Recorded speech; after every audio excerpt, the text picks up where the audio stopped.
I'll never forget that morning. The sun had barely climbed over the rooftops when a harsh metallic roar split the quiet. At first I thought it was some construction crew down the street, but the sound was coming from my backyard.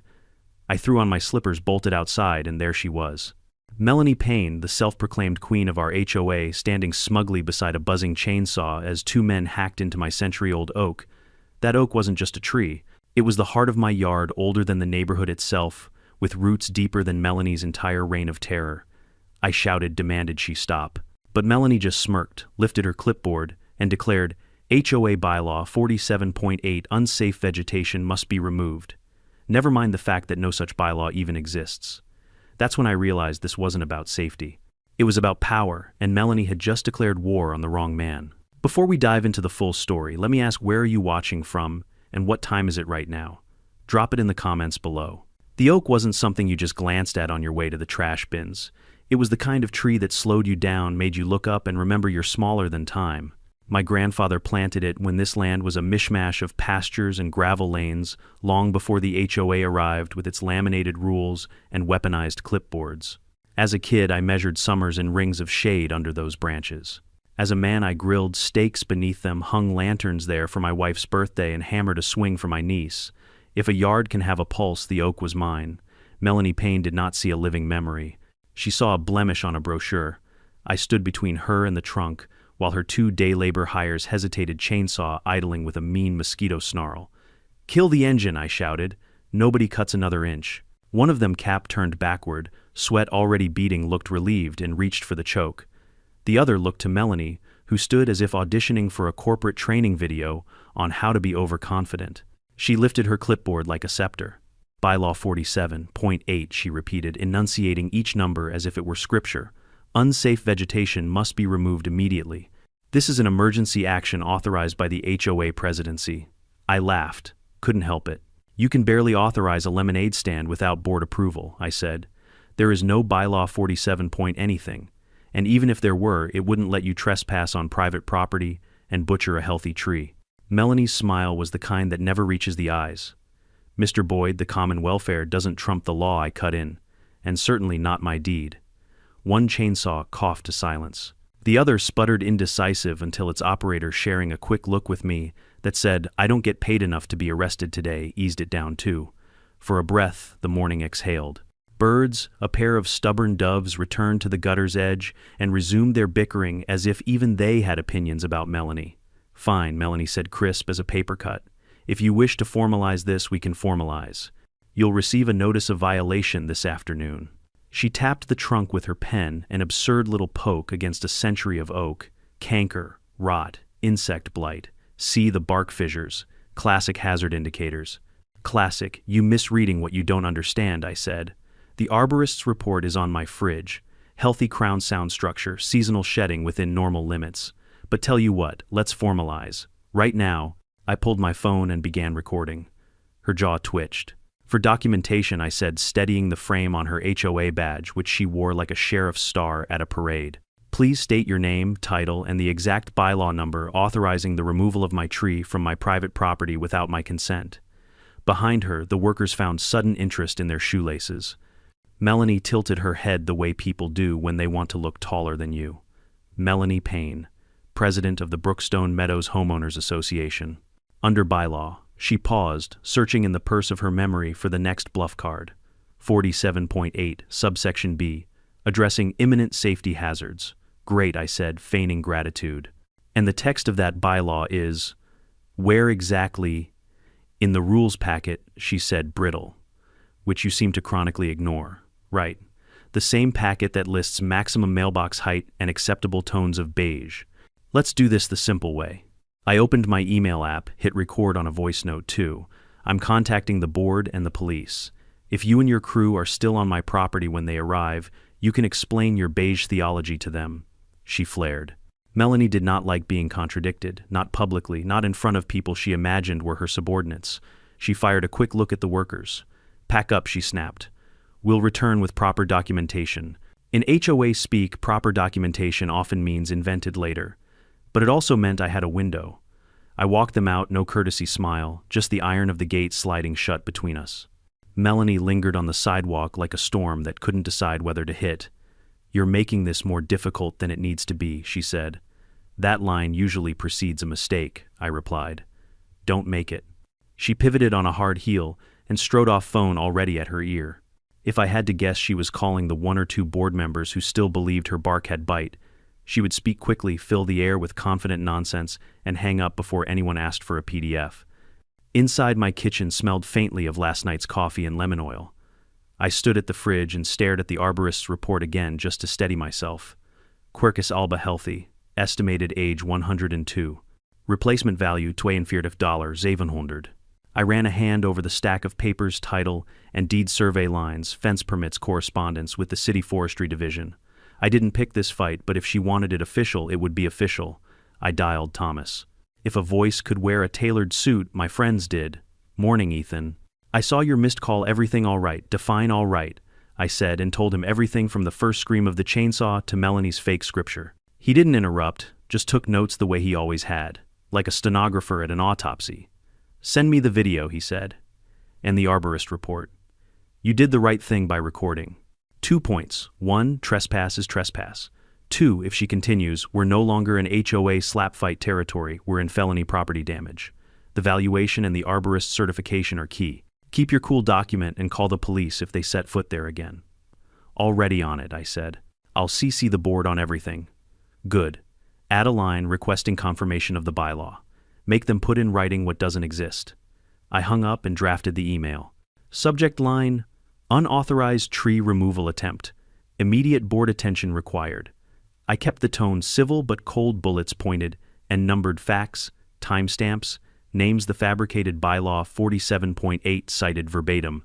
Attached the video, the report, and snapshots of the trunk, the clean bark, the high canopy, the swing I'd unhooked 10 minutes earlier with hands that were suddenly shaking. By the time I hit send, the neighborhood group text was already pinging with footage.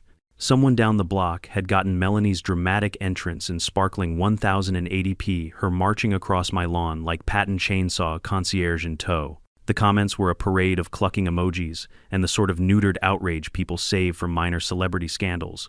But buried in there were the messages that mattered. We've had issues with her too. She tried to cite us for a bird feeder. Happy to testify if needed. Seeds planted. At the hardware store later that morning, I bought 4 more cameras and a roll of signage that read with refreshing bluntness, "No trespassing." The clerk, a retiree with forearms like old rope, glanced at my haul. "Problem raccoons?" he asked. "Two-legged," I said. "Ah," he nodded, the ancient village signal for say no more. I spent the afternoon on the ladder, tightening brackets, running cable, aiming lenses so that not even a vindictive squirrel could escape documentation. I angled one camera straight at the oak's trunk half to protect it half in case I ever needed to replay its quiet strength like a benediction. Around 5, the board's reply landed. James Holloway, chairperson, wrote with the weary clarity of a man who'd been copied into too many HOA wars. "There is no bylaw 47.8. The HOA has not authorized any removal or citation against your property. Any notices you receive to the contrary should be forwarded to the board immediately. We will address this." I printed it out because paper feels heavier than pixels. Then I taped it to the inside of my back door where I could read it every time I went outside. The oak backlit in the late sun threw a cathedral of shadows over the grass. It looked unbothered. I envied it. Evening settled. Somewhere a grill flared and somebody cheered at a game. I sat under the oak with a legal pad and made a list: dates, calls, next steps. Melanie believed urgency could be faked. I believed patience could be sharpened. She'd brought a chainsaw to a paper trail. I liked my odds. And still I could feel it, the promise of escalation hanging in the warm air like humidity. Bullies don't retreat, they regroup. She would come back louder, meaner, convinced that repetition turns lies into law.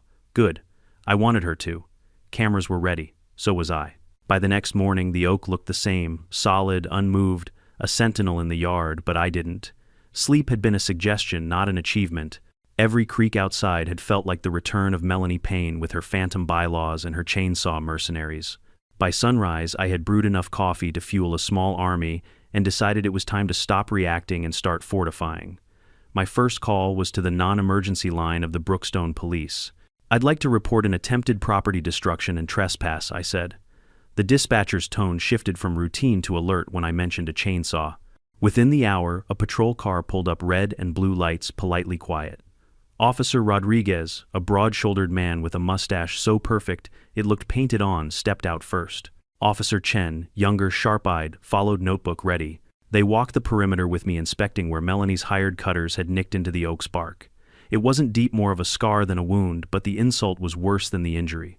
"You've got her on video?" Rodriguez asked. "Multiple angles," I said, handing over a thumb drive. She even announced the fake bylaw for the camera. Subsection B, apparently of her imagination. Chen smirked, despite herself. "Creative." I explained how Melanie had invoked her self-manufactured authority, how she'd cited non-existent rules, and how she'd promised formal notices. "She's escalating," I added. "And I'm not waiting for her to take the trunk all the way through before something is done." Rodriguez leaned a hand on the oak. "This tree's older than any of us. Looks strong to me. You've got enough documentation here to press charges if she tries again. My advice, keep those cameras rolling. Call us the second you see her set foot past your fence. We'll have it on record." They left with a copy of the footage and promised a patrol swing-by during the week.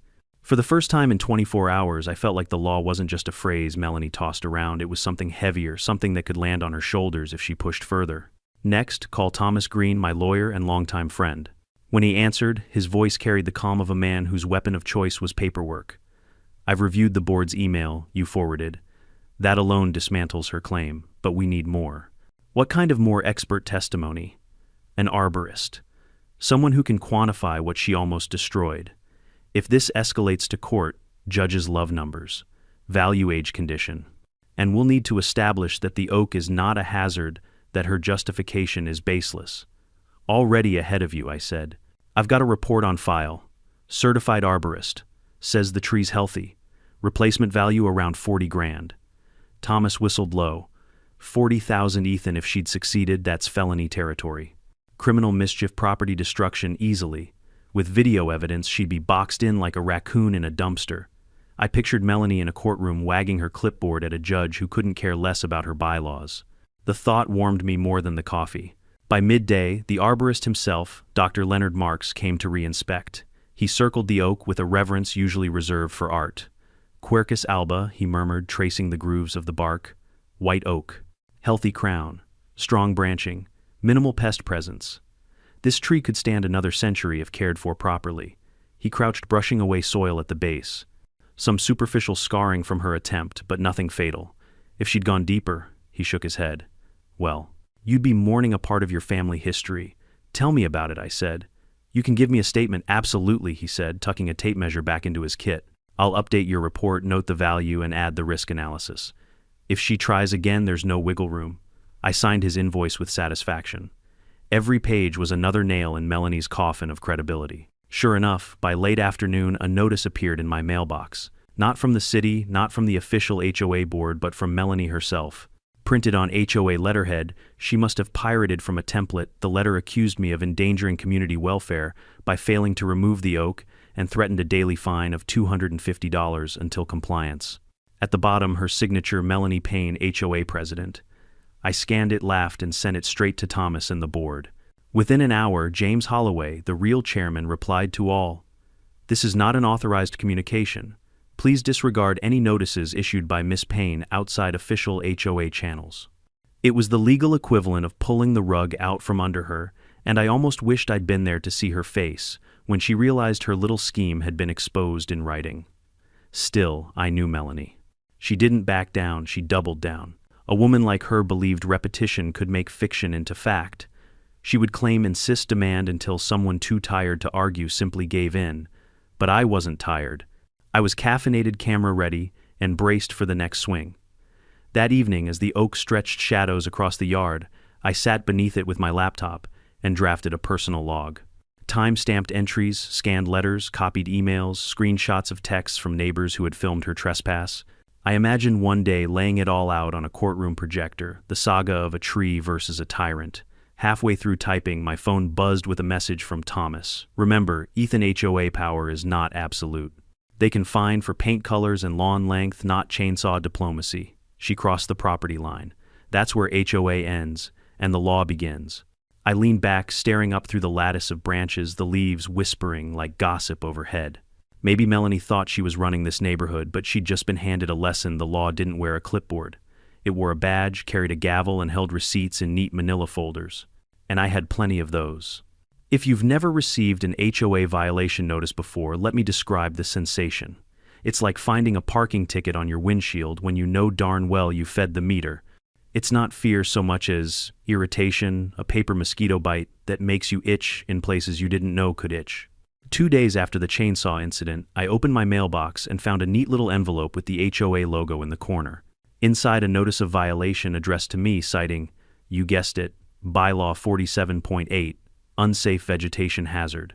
According to the document, my oak tree represented an imminent threat to the safety of Brookstone Meadows.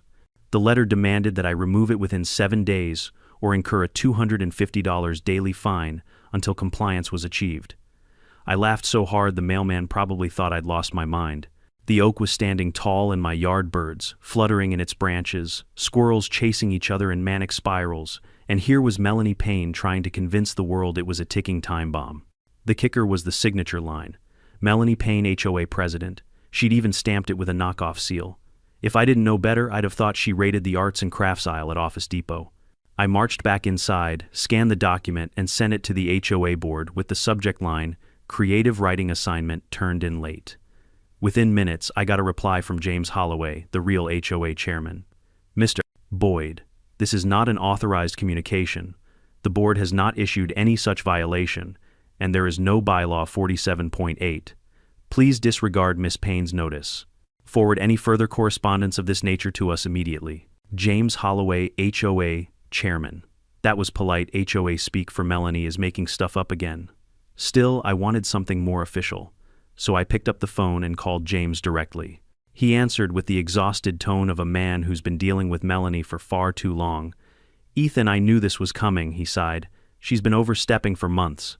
Tried to tell one neighbor their fence had to be painted approved beige. Demanded another remove a basketball hoop because it attracted delinquents. She's not president. She's not even on the executive board. She's chair of the landscaping committee. Her actual responsibilities are limited to seasonal flower suggestions. I let that sink in. So she's basically the volunteer in charge of picking tulips, and she thinks that makes her judge, jury, and chainsaw executioner. Exactly, James said. And frankly, the board's had enough. You sending us this evidence, this fake violation, helps us deal with her. We'll be calling a meeting. I could practically hear his pen scratching across paper. Melanie had just handed me Exhibit A in her downfall. That night, the neighborhood group chat lit up again. Screenshots of my violation notice had spread faster than gossip at a church potluck. Neighbors chimed in. She fined us last month for leaving our trash bins out too long. She told my kids their sidewalk chalk violated HOA guidelines. She tried to stop us from planting roses, said only hydrangeas were permitted. The chorus was clear. Melanie had been running a one-woman crusade of nonsense for years, and people were tired of it. But here's the thing about power bullies. Don't surrender it willingly. The next day, 3 more envelopes appeared in my mailbox. Each one identical $250 fines stacking like Monopoly money. By her math, I now owed the HOA $750, even though the HOA itself had said the notices were fake. I took them inside, lined them up on the kitchen counter like trophies, and recorded a video. Day 3 of Melanie's fantasy HOA, I said, holding up the letters. She's now fined me $750 for the crime of owning a tree. Next week, maybe she'll fine me for breathing without a permit. The video wasn't for laughs, it was for evidence. Still, my niece later told me I should post it online because it was funny in a depressing adult way. Later that afternoon, I noticed Melanie patrolling the sidewalk outside my fence. Clipboard and hand phone pressed to her ear, pacing like a general surveying enemy territory. When she spotted my security camera pointed right at her, she gave a tight smile and a wave that said, "I know you're watching, but I don't care." I waved back all teeth. That evening, James called me again. We had an emergency board meeting. We're stripping Melanie of her landscaping committee role. She's not to send any further correspondence under HOA letterhead. And if she does, it'll be grounds for legal action. Good, I said. But do you really think she'll stop? James hesitated. Honestly, no. But now you've got it in writing from the board. If she pushes further, it's on her. I leaned back in my chair, looking out the window at the oak silhouetted in the evening light. Strong, steady, unshaken. Meanwhile, Melanie was unraveling, trying to build a throne out of paperwork that didn't exist. The irony was delicious. The more fake fines she sent, the more she proved my case. The oak didn't need defending. Melanie was building the evidence against herself, one bogus notice at a time. What she didn't know, and what made me smile into my coffee, was that the police, my lawyer, and the real HOA board were all now in the loop. Every envelope she dropped in my mailbox was just another brick in the wall closing in around her. But I also knew something else. People like Melanie don't slow down when they hit a wall. They try to climb it, claw through it, or set it on fire. And sure enough, the storm that was brewing wouldn't come from the sky alone. Because Melanie Payne was about to escalate, and this time karma would be holding the chainsaw. The police didn't waste time.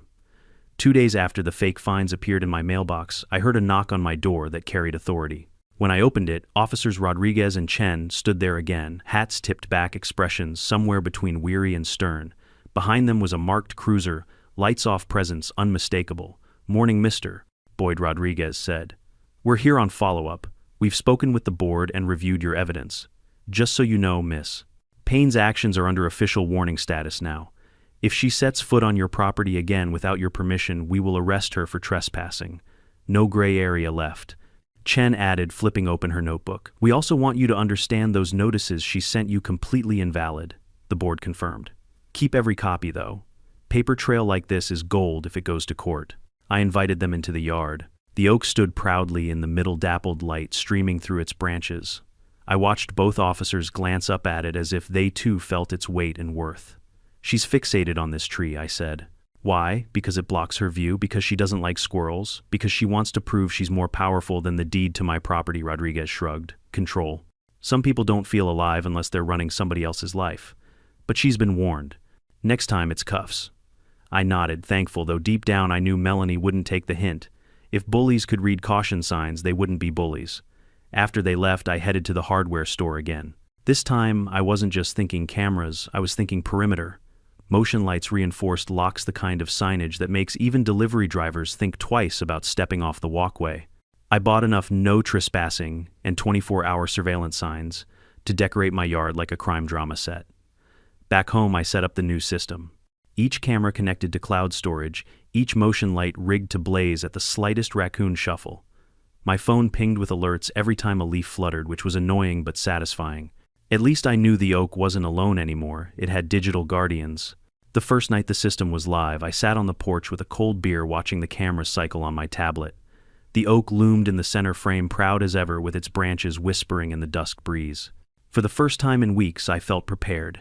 If Melanie came sneaking again, I'd have it in living color angles sharp enough to make a courtroom jury lean forward in disbelief. But preparation doesn't mean relaxation. Every rustle in the bushes, every car door slamming down the block set my nerves buzzing. I imagined her silhouette at the fence line, clipboard clutched like a dagger, muttering her fake bylaws under her breath. And sure enough, the very next morning my system paid off. At 6:12 a.m., my phone buzzed with a motion alert. I checked the feed, and there she was. Melanie Payne, strutting down the sidewalk in her usual pressed slacks and pastel blouse, clipboard in one hand, phone in the other. She didn't step onto my property this time, but she paced back and forth outside the fence, craning her neck to glare at the oak as though she could chop it down with her stare. She spotted the camera lens pointed squarely at her and smiled, a thin plastic curve of lips that screamed defiance. Then she lifted her phone, snapped a picture of my yard, and scribbled something furiously on her clipboard. After a few minutes of theatrical note-taking, she strutted off, heels clicking like punctuation marks. I replayed the footage 3 times, shaking my head. It was almost comical. Almost.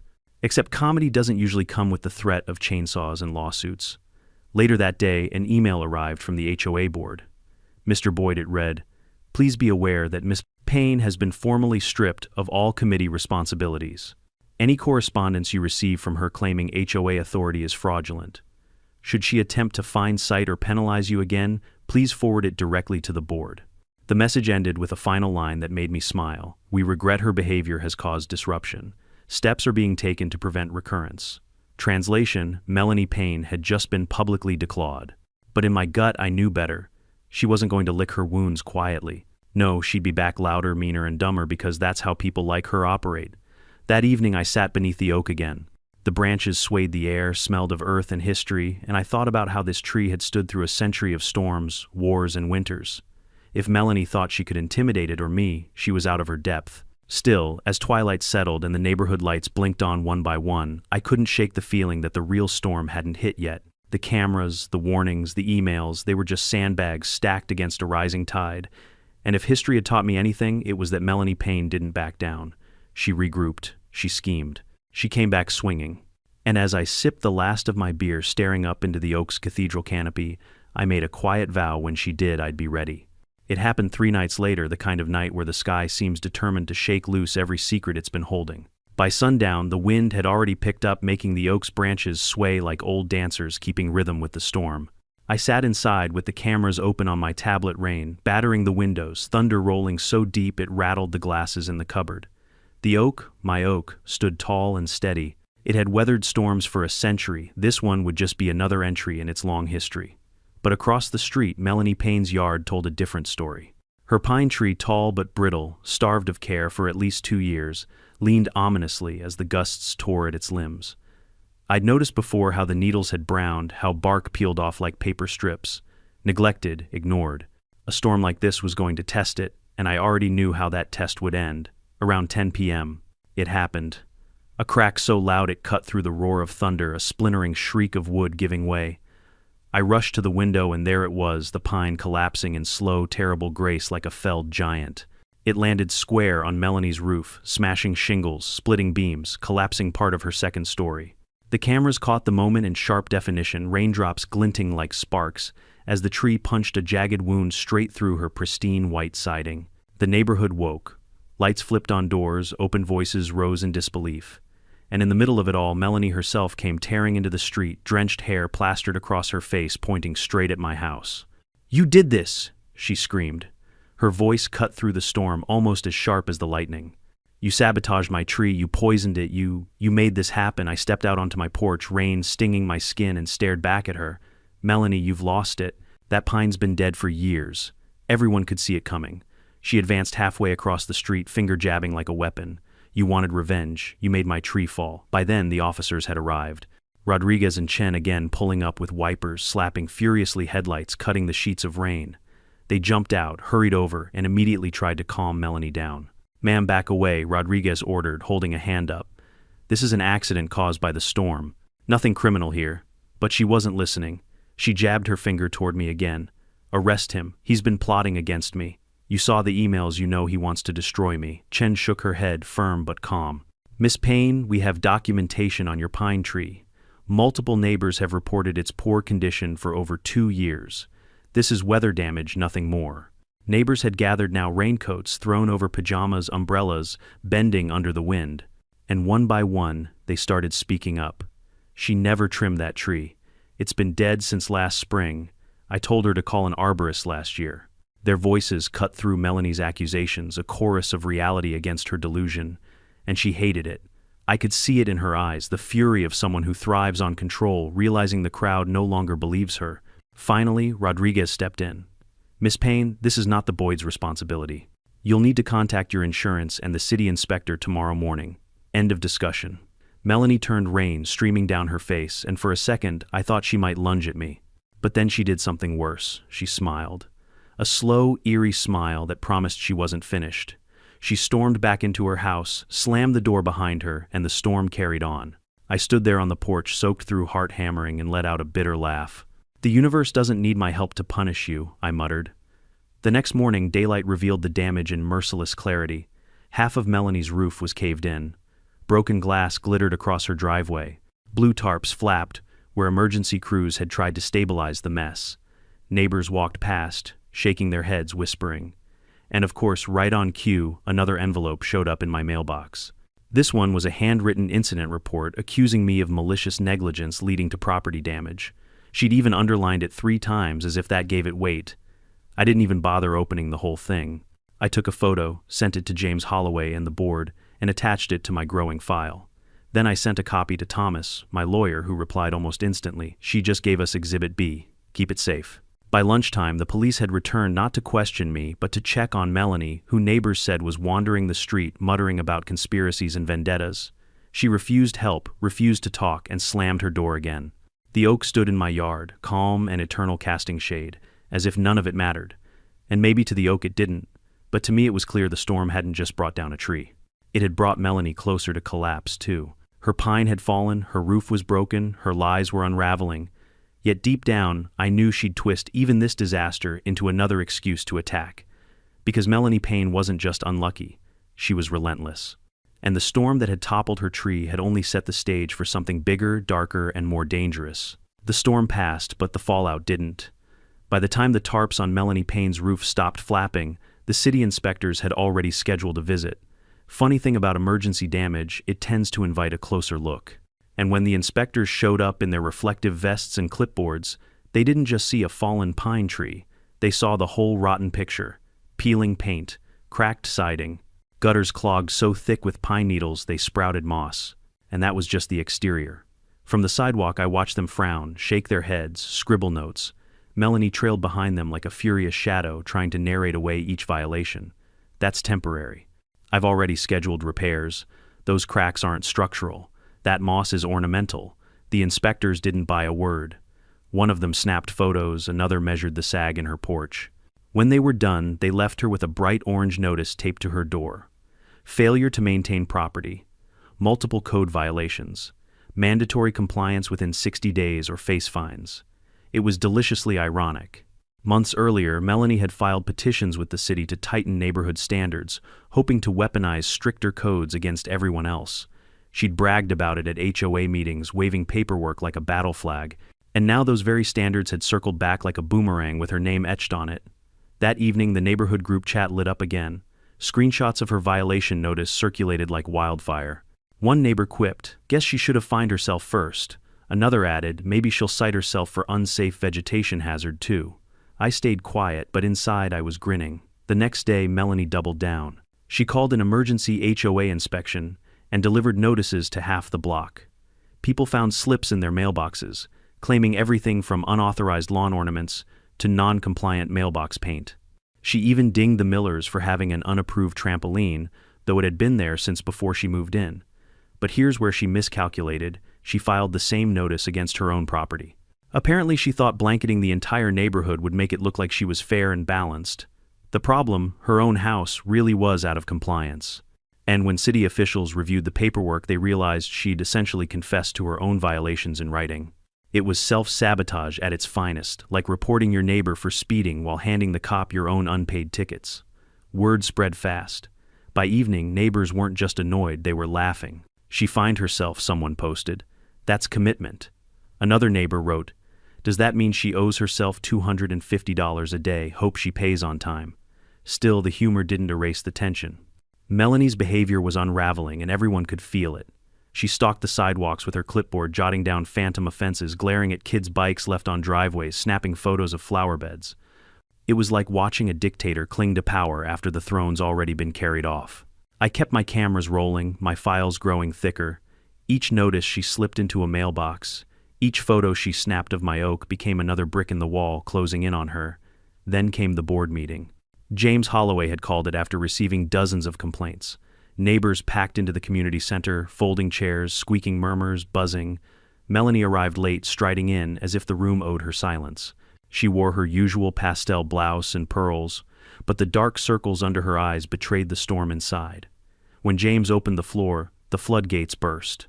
One by one, neighbors recounted her harassment. The fake fines, the threats, the clipboard crusades. Even mild-mannered retirees who never raised their voices were shaking with indignation. Finally, James held up a copy of her latest stunt, the emergency inspection notices, including the one she'd filed against herself. "Miss Payne," he said, voice flat, "can you explain why you submitted fabricated citations under HOA authority when the board never approved them?" Melanie straightened chin high. "Because this community is falling apart. Because no one else is willing to enforce standards. I am the only one willing to keep Brookstone Meadows respectable." Her voice rose, with each word echoing off the low ceiling. But the room didn't respond with applause. Only silence. And silence is deadly when you expect cheers. James cleared his throat. "Let me be clear. You are not president. You were never president. You were chair of the landscaping committee.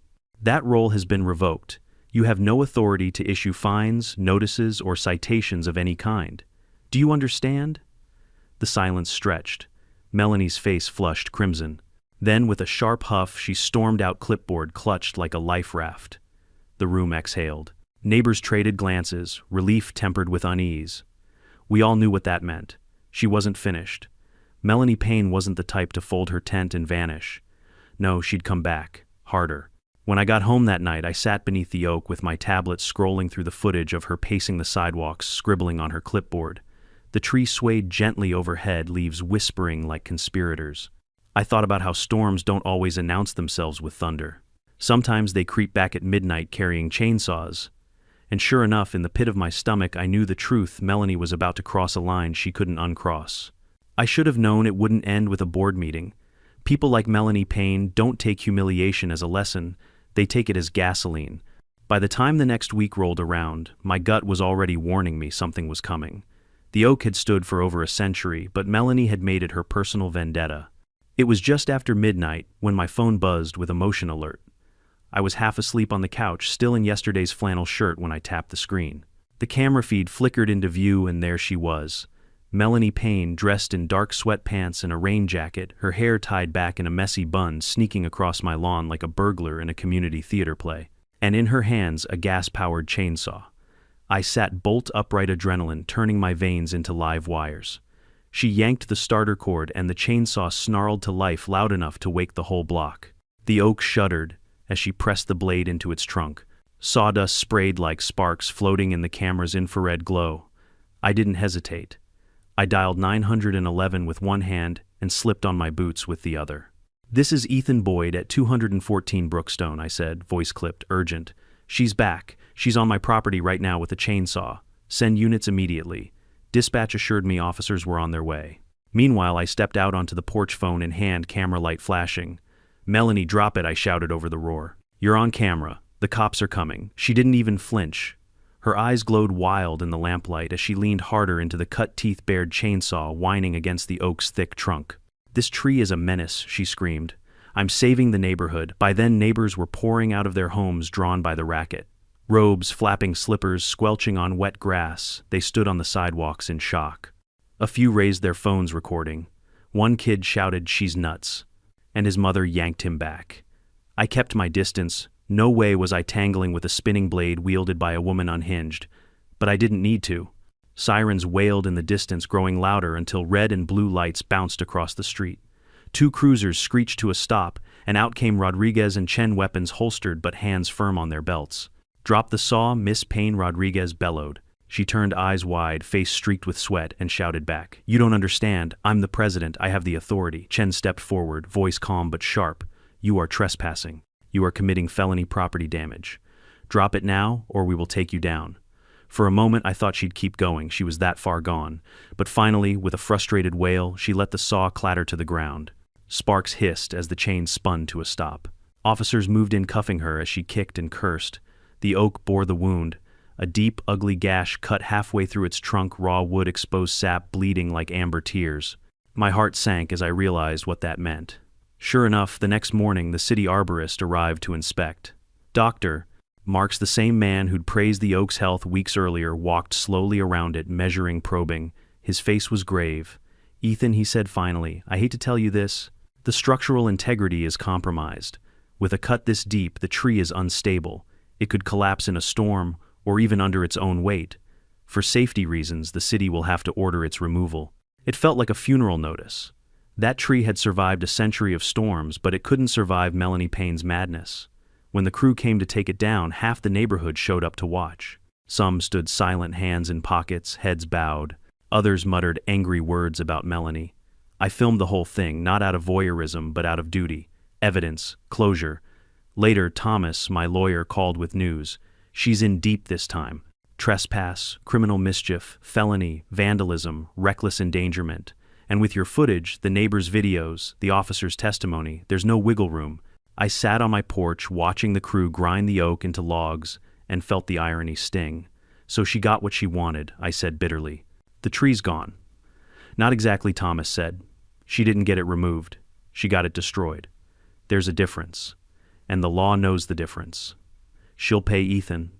One way or another, she'll pay." When night fell again, my yard looked naked without the oak. Just an empty patch of churned earth where roots once clung deep. But I wasn't alone. Neighbors stopped by with casseroles, beers, and kind words. "Mrs. Miller from next door put a hand on my shoulder and said, "She thought she could take something from you, but all she did was take from herself, and she was right." Melanie Payne had crossed a line she could never uncross. The oak may have fallen, but her downfall was only just beginning. When the last branch of the oak was carted away, the silence in my yard felt wrong, like a missing tooth you can't stop tonguing. The ground was scarred, raw dirt and splinters where shade and history used to be. But the emptiness didn't last long because the legal storm was only beginning, and this time it wasn't me in the hot seat. It was Melanie Payne. Her arrest had already made the local news. A photo of her being led away in handcuffs, hair, wild face twisted in fury, ran under the headline HOA president arrested in midnight chainsaw rampage. Never mind that she wasn't even president, the press loved the title. The irony was delicious, and for once the public was on my side.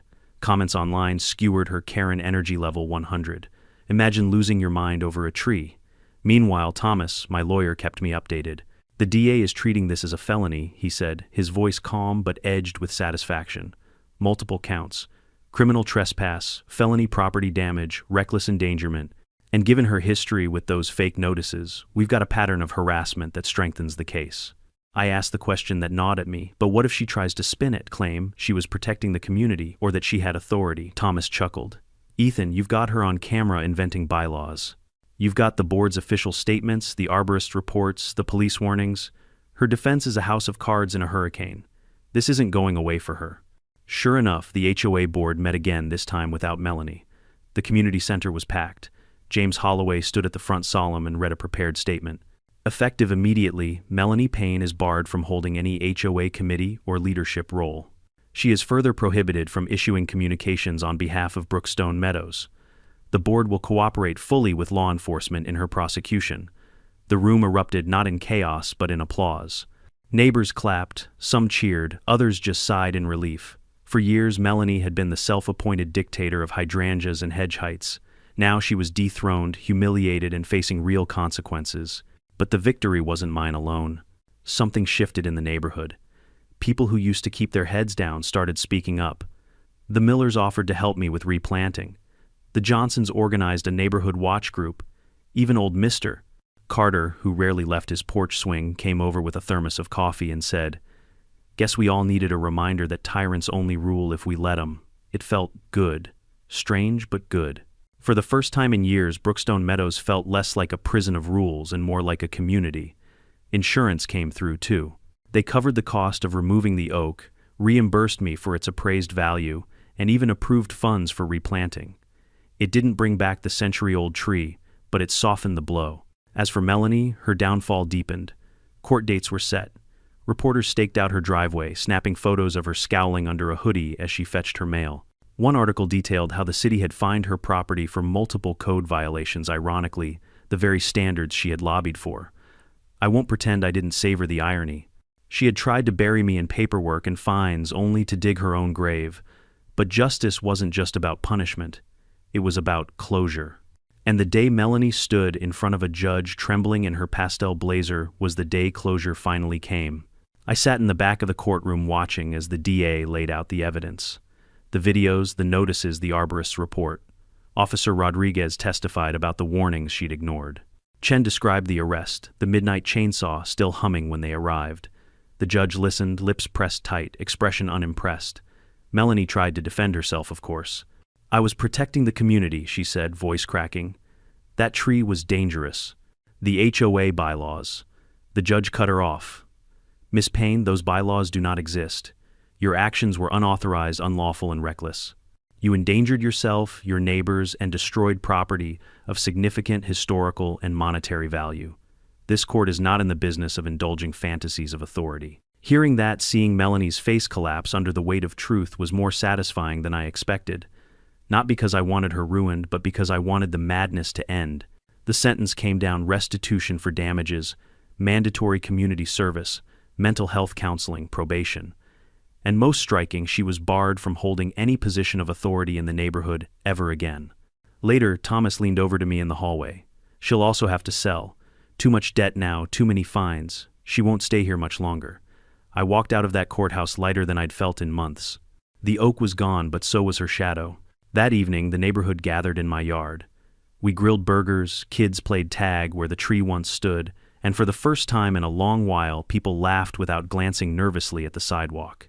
Someone raised a toast to Ethan for standing up, but I corrected them. To the oak, I said, because if it weren't for that tree, we might never have stood together. Glasses clinked, laughter rang, and in that moment the hole in my yard felt less like a loss and more like a beginning. Melanie Payne thought she'd destroy me by cutting down my oak. Instead, she destroyed herself.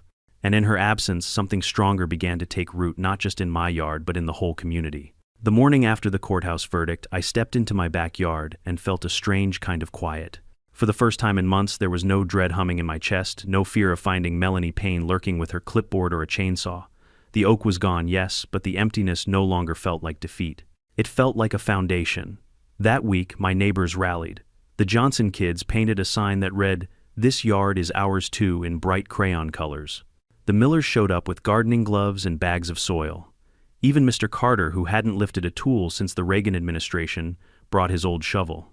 Together we planted a new sapling, a young oak, about 15 years old, donated by a historical tree foundation. When the roots settled into the earth, someone suggested we add a plaque. So we did, a small bronze plate set in stone right by the trunk. It read, "The Boyd Oak," a symbol of community strength. Destroyed by one, replaced by many. That dedication day felt like a festival. Neighbors brought casseroles, grills, smoked, kids ran circles around the new tree. Someone joked it was a tree-warming party, and the name stuck. For once, laughter rang louder than gossip in Brookstone Meadows. I stood off to the side watching it all unfold.